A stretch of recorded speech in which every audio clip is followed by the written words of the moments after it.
The last of the guests have finally gone home. The carefully chosen wrapping paper, bright and full of promise just 24 hours ago, now sits in a tired, crumpled pile on the floor. The music that filled your home has faded, the frantic energy, the rush, the noise, the effort, it has all disappeared. And what settles over you on December 26th is something you can't quite explain. It's a strange kind of quiet. It doesn't feel like peace. It doesn't feel like rest. It feels like the moment after a storm when everything suddenly becomes still and you finally realize how hard you've been hit. If this silence feels heavier than it should, if it feels like it's exposing the exhaustion you've been outrunning all season, I want you to hear me. You're not alone and you're not failing. What if this quiet isn't a sign of weakness, but an invitation to finally heal? This feeling, this profound quiet that lands on December 26th, actually has a name. It's often called the post-Christmas blues. And it's a recognized emotional crash that follows weeks, sometimes months of pushing yourself beyond your limits. You've been running on adrenaline. You've managed budgets, schedules, complicated family dynamics, and that unspoken pressure to create a magical experience for everyone around you. You've been the planner, the shopper, the rapper, the chef, the host, the peacemaker. You've been holding your breath for the grand finale of Christmas Day. And then it's over. The curtain falls, the momentum stops, and the silence floods in to fill the space where the activity once was. In that silence, you don't just feel tired, you feel an exhaustion so deep. It seems to settle into your bones. It's a weariness that was hidden under the glow and sparkle of the holiday, and now the distractions are gone. What's left is the truth of your own depleted soul. And with that weariness comes an unsettling question. Why don't I feel joyful? Why isn't this rest refreshing? After everything I did, shouldn't I feel fulfilled? This is where so many of us misinterpret what our souls are trying to say. We confuse weariness with weakness. Weakness whispers, "You weren't strong enough. You didn't do enough. You can't handle this." But weariness tells a different story. Weariness is the honorable fatigue of a soldier who's been fighting a long battle. It doesn't say, "I am unable." It says, "I have been able for a long time, and now I'm spent." It's the voice of someone who's been carrying unseen burdens all year. Anxiety, losses, private stresses, relationships that take more than they give. Christmas didn't heal those things. It simply distracted you from them. And on December 26th, the distraction disappears and the truth remains. This feeling isn't a sign of spiritual failure. It's not evidence your faith is weak or your heart is ungrateful. It is the expected outcome of a prolonged campaign. You've been fighting on multiple fronts, and now the battle has paused. The silence you feel isn't condemnation. It's a ceasefire. And in that ceasefire, you have a rare, sacred opportunity not to collapse in defeat, but to finally receive the kind of rest that restores you from the inside out. So, what do we do with this strange, heavy quiet? Most of us try to resist it. We fill the silence with noise, new to-do list, New Year's resolutions, cleaning sprees, reorganizing everything in sight, planning the next thing, jumping into productivity mode so we don't have to feel the emptiness creeping in. We treat the quiet like a problem to solve or a void to fill. But what if instead of a void, this quiet is actually a space? A holy space carved out specifically for you. What if the exhaustion isn't a sign that you failed, but the one thing finally slowing you down enough for grace to find you? What if the quiet of December 26th is a sacred invitation? For weeks, you've been giving, doing, producing, performing. You've carried so much. And now the performance is over. The audience has gone home. No one is watching. No one is expecting. There is nothing left to prove, nothing left to hold together. All that's left is your true, tired heart. And that is exactly where God specializes in meeting you. The Christmas story itself proves this. Jesus didn't enter the world in noise or triumph. He came in the stillness of night, into a messy, humble stable. He came quietly, softly, vulnerably. God does his most profound work, not in the noise of our accomplishments, but in the stillness of our humanity. That means this quiet, this uncomfortable, heavy stillness is not a curse. It's a doorway out of the frantic doing for God and into the gentle being with God.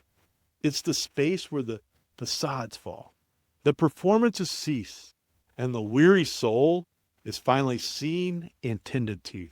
This isn't just the aftermath of a holiday. This is the beginning of something sacred. This is the place where real healing begins. Scripture is full of stories about people who look a lot like us on December 26th than they do on Christmas Day. People not triumphant or energized, but exhausted and barely holding on. One of my favorite stories in the Bible is about Gideon. When we first meet Gideon in Judges 6, he isn't leading an army. He isn't preaching with confidence. He isn't bold or courageous. He's in a winepress, a hidden, low place, secretly threshing wheat just to survive. His people have suffered 7 years of opposition. He's exhausted, overwhelmed, and convinced he has nothing left to offer. And into that hidden place, an angel appears and says words that must have felt ridiculous. "The Lord is with you, mighty warrior." Gideon must have looked around the winepress saying, "Who, me?" He was afraid. He was discouraged. He felt abandoned by God. He even said it. If the Lord is with us, why has all this happened? Where are all his wonders? The Lord has abandoned us. And then he delivered the line that so many of us feel, but rarely say it out loud. My clan is the weakest, and I am the least in my family. I am the weakest. I am the least. Tell me that is the voice of December 26th. The voice that says, I didn't do enough. I wasn't enough. I'm tired. I can't compete with everyone else's joy. And how does God respond to this confession? With patience, with reassurance, with kindness. God doesn't shame Gideon's exhaustion. He doesn't rebuke his doubt. He doesn't demand strength. Instead, God meets Gideon where he is, in the winepress, and walks with him, step by tired step. Even when Gideon asked for signs after sign, God granted them. Even when he needed the fleece test reversed, God didn't hesitate. God wasn't looking for Gideon's strength. He was looking for Gideon's surrender. 32,000 men showed up to fight. God said, too many. He cut it down to 10,000. Still too many. Finally, he reduced it to just 300. Why? So Gideon would finally understand the battle would not be won by human strength. It would be won by divine presence. Victory wasn't going to flow from Gideon trying harder. It was going to flow from Gideon trusting deeper. In the end, a weary man who once hid in a winepress led 300 men to victory over an army described as thick as locusts. Not because he was enough, but because God met him in his not enoughness. Your December 26th is your winepress moment. It's the quiet where your limitations rise to the surface. Your performance is over. The expectations are gone. And what remains is the truth of how deeply tired you really are. But this is also the moment when the angel speaks. The Lord is with you, mighty warrior. You have survived so much. You've endured battles no one else saw. Your weariness is not shameful. It's the honor of someone who has fought faithfully. And the old Christian calendar gives meaning to this moment. December 26th is the feast of St. Stephen, the first martyr, a man who served faithfully even when the joy of Christ's birth collided with the brokenness of the world. Then comes the feast of St. John and the Holy Innocents. The days after Christmas are not random. They teach us that Christmas is not the end of the story. It's the beginning of the mission. It's the moment hope enters a tired world, not to erase the pain, but to heal it. This quiet isn't meant to be empty. It's meant to be sacred. It's the moment where the hope of the manger sinks into the real world you actually live in, the weary world. It's your chance, like Gideon, to lower the mask and simply say, God, I'm tired, and let him meet you there. The healing you need will not come from forcing energy out of exhaustion. It will come from surrendering the exhaustion itself. So how do you honor this invitation? You begin by doing the most counterintuitive thing imaginable. Nothing. Resist the urge to fix, clean, organize, plan, hustle, or prove. Let this be a day of being, not doing. If you sit on the couch with a cold cup of coffee and stare out the window, receive it. If your body wants sleep, honor that desire as a spiritual act. God gives his beloved rest. This isn't a to-do list. It's a to-be list. Be honest about your fatigue. Be open to the griefs and disappointments the quiet brings to the surface. Don't rush to fix them. Just acknowledge them in God's presence. Isaiah wrote, "The effect of righteousness will be peace, and the result will be quietness and assurance forever."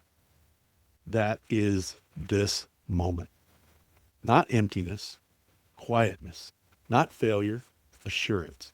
Practice a gentle kind of gratitude, not forced positivity, just truth.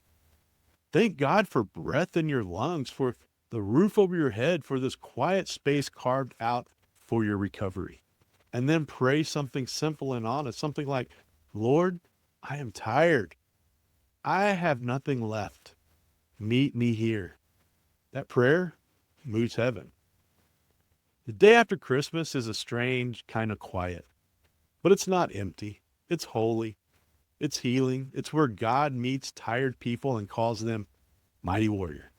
Your weariness is not a sign of failure. It is the threshold of grace. It is the winepress where God dismisses the army of your self-reliance and reveals the victory only he can bring. Don't run from this silence. Lean into it. Let it hold you. Let it heal you. This is your sacred aftermath, your holy ground, a blessing for you. May the Lord meet you in your exhaustion. May he honor the battles you have fought. May he quiet your soul with his love and fill this stillness with a peace that passes understanding. May you find your strength not in striving, but in surrender. And may you enter the coming year not with a frantic rush, but with a deep, settled assurance that he is with you. Amen. And if this message resonated with you, like the video, subscribe, and tell me in the comments how you feel in the quiet of the day after Christmas. And share this with someone who needs to know their weariness isn't a failure. It's an invitation. Like always, remember, you're not disqualified.